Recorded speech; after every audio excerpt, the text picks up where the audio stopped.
永寧經屋發售首日，大約有20%獲安排揀樓嘅家團棄權。有學者認為可能同售價偏高有關，建議政府喺首期同樓按方面為輪候者提供更多嘅支援。永寧經屋發售首日，房屋局一共安排60個家團揀樓，但係只係售出46個單位，其中有11個家團冇如期到場揀樓，另外有1個家團自動放棄。有學者認為永寧經屋售價偏高，係導致合資格家團放棄購買嘅原因之一，建議政府可以參考香港同新加坡嘅做法，向輪候家團提供樓宇按揭嘅優惠。咁所以嗰個對於首期嚟講，政府會唔會有一啲即係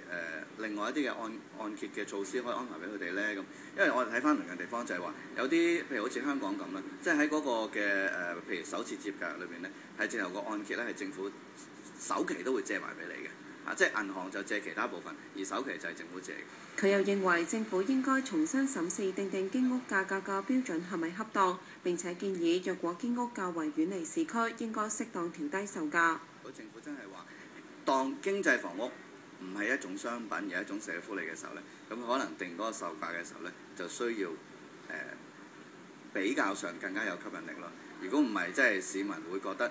對佢嚟講唔係一個好大嘅即係優惠咯。陳卓華又指，發售首日嘅單位主要係3房同4房嘅大面積單位，入場門檻較高。佢預期當發售面積較細嘅單位，輪候家團嘅棄權比例會較低。澳門電視台記者陳文報道。